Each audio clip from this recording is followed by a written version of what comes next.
Welcome back, or hello if you're new here. This is my second Manga Monday.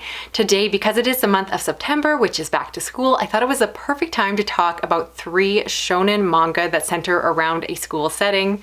And so I just thought it was a great opportunity to talk about these. These are all shonen manga, which makes sense because if you think about school settings, really they are the perfect archetype for shonen style tropes because of course we have characters that are trying to work their way up. They start off in the smallest grades and you're trying to advance and fight against the evil math test monsters in order to go on and proceed to the next grade. So I feel like it fits in really perfectly there. And I think there are some really great fantasy mangas that really blend in those school elements to tell a really fun story of someone getting better, getting powered up, and learning their craft. Now I am going to keep this video spoiler free for those of you that have not read the manga or watched the corresponding anime, but hopefully it will also be interesting enough to those of you that are already die-hard manga fans and are looking to hear some different opinions and reactions to these classic works. First, let's talk about My Hero Academia. This is a series that I originally was introduced to through the anime. My husband and I watched the beginning of it, and now I've gone back and read the beginning of the manga. And this is a series, if you don't know, is set in a world where not everyone, but many people have what are called quirks, which essentially are special or super abilities. So with these powers, they can either become the superheroes of the world or the villains. And so we follow a young boy who desires more than anything to be a hero. He has his hero, All Might, who he just is amazed by and wants to be just like him. However, you find out at the beginning of the story that he doesn't actually test to have any quirks. He appears to be quirkless, which again, people in this world are that way, but that means that he's not able to become a superhero. However, through circumstances, he does get an opportunity to go to the hero school, and he does find a way to become a hero. I feel like it's giving way too much to say how that happens, but we then watch him and his fellow students as they learn the crafts of how to be a hero. In terms of the main character, I found to be likable, if not perhaps a bit stereotypical, where you have a character who starts out as an underdog, where they again are at a disadvantage to their fellow peers, and so you see him have to work harder, and he succeeds through having more passion and just believing in himself. So ideas that are going to make you naturally more sympathetic to this character, and I think it works very well here. For me, I really enjoyed the parts of this story that involve them learning again the crafts of hero training, and specifically there is a battle training setup early in the story where they have to go into groups and go up this building, and I loved how the different groups had to puzzle through it based off of their specific abilities. In terms of the side characters, of course, I love All Might. I think that he's such a fantastic character where of course he is the epitome of the perfect hero, but then you find out that he also has his flaws or something that he is hiding, and so you get to see the complexities of his character right from the beginning. And then of his peers, there are quite a few in there, but honestly the one that most sticks out to me is Katsusu, who is of course a young boy who used to bully this main character and then proceeds to grow an appreciation for him as they have to work together and become peers. So I like that growth and the fact that again they're kind of started out as antagonists but then slowly have a appreciation and respect for each other, which is nicely laid out in the story. As I will talk about more in this video, I'm a sucker for an underdog character, so the setup for the story really appeals to me. However, within the case of this series, you do see the main character grow, and as he progresses, I find that he becomes less of an underdog as he moves more into a hero setup, and that is kind of why I've backed away from reading more of the manga at this point. I kind of hit a pause point, which is similar to where I hit when I was watching the anime, and just with reading this, I am finding it to be a little bit cyclical where you're just following the characters kind of go through the motions and have some of the same conversations a few times over. And so I would like to know for those of you that are diehard fans, because I know they're out there, does the series kind of fall into a cyclical motion, or does it really have an end goal that is clearly laid out? Because those are definitely the kind of series I'm more willing to invest the long-term commitment of reading all the way through, is if they're building towards something big. Because I think again the premise is great, but now that I've experienced the setup, I don't know if I'm going to get a lot more out of it by continuing on and catching up to all the volumes, because again I like the characters but I don't think they're the most special. They definitely fall into the stereotypes of the shonen genre, and I don't think that I'm just super compelled to continue on with the series unless I hear something really interesting in the comments. But again, keep it spoiler free for the sake of myself and others reading. Next, let's talk about Naruto, which arguably is a little bit more of a stretch when it comes to fantasy school settings, because this is more of a ninja school, which arguably is more focused in the original manga, and I know it has less of a focus later on in Shippuden as the story moves on once they have kind of moved past school. So within the story, right at the beginning, we find out that this young boy Naruto, when he was a child, his village was attacked, and in order to protect them, this nine-tailed fox was sealed inside this young boy. So he definitely has this great potential within him, and it's just waiting to come out. So at the beginning of the story, we follow him as he begins his training to become a ninja. I love his teacher, and I found that him as a main character was again very likable. He's funny, he's quirky, he is very passionate about his friends and wanting to become a ninja, and a great ninja and fighter at that. So I did find him to be an easy to like character, but perhaps not as iconic as some of the other manga main characters and protagonists I've seen along the way, but I had a good time and I really don't have any complaints with him per se at this point. As for the side characters, I hope I'm not pronouncing them wrong, but I really like Kakashi, who is of course their main ninja trainer. He's just really cool. I love how he keeps his eye hidden, and it's just made out to be like the kind of character that we as the reader as well as the young protagonists are just naturally going to be drawn to. We also have Sasuke, who is of course the friend slash antagonist of Naruto. I love that story setup where I've mentioned before, where you have two characters that are kind of meant to be friends and that are put on opposite sides of a conflict. So the setup between them for me was perhaps the most interesting inter-character relationship work of this entire main part of the series so far. Really like that. As for Sakura, I gotta be honest, I found her to be a really flat and boring female character that really just felt like a love interest without a lot of substance behind her. However, this series does has one of my favorite side characters in it, and that is Rock Lee. I love Rock Lee within the series because he, in my mind, is actually more interesting than Naruto because he is a true underdog. And so we follow him and find out that unlike the other characters, he does not have the ability to use the chi within his body. So this shonen series is very much based around the traditional idea of cultivation, where you have chi within your body that you are manipulating and unlocking in order to increase your abilities. I hope that I gave that explanation properly. And so I like that Rock Lee is a character that does not have access to his chi and basically has to work so much harder because he does not have the magical or existential abilities that the other characters do. So he just has to punch his way through everything. And I love his determination. I love how hard he works.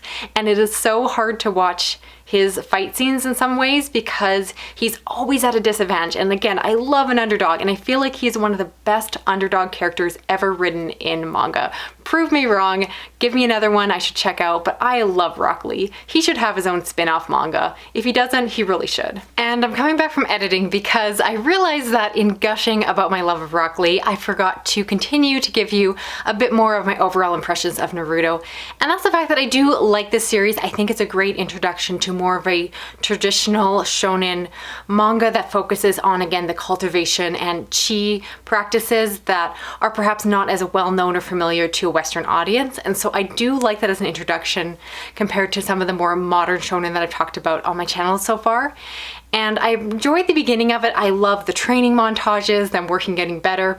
And my favorite part about the beginning of Naruto is also my least favorite part.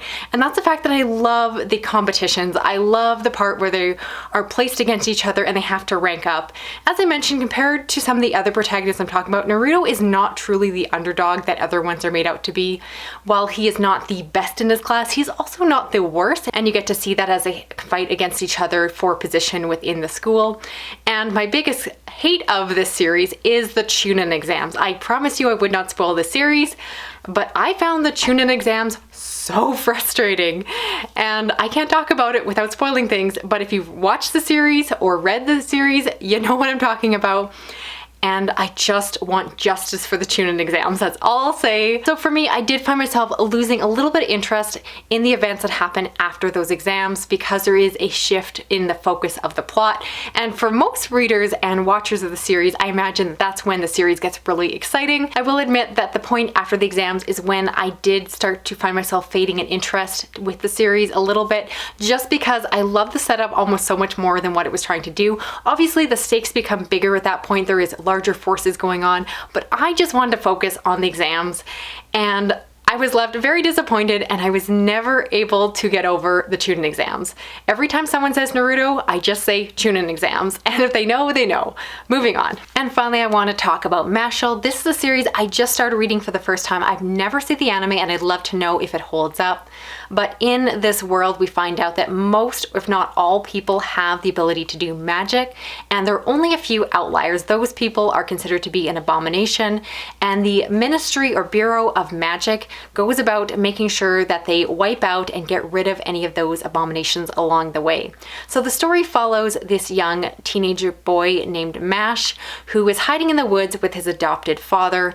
This man has hidden him away because he knows that if the Bureau finds out who he is, they will come and kill him. And that's exactly what happens at the very beginning of the story. So you find him in the woods practicing and working out because his adopted father has pushed him to try to become as physically strong as possible in order to compensate for the fact that he has no magic, and again is therefore at a huge disadvantage within this magical world. Now, without giving away too much of the story, right within that first chapter, the authorities come to take him away and kill him off, but instead there is an opportunity for this young man Mash to go to a magic school, and if he succeeds, there is hope for his future from there. So in the first volume, this begins a really humorous setup as we watch this character apply and start going through this magic school.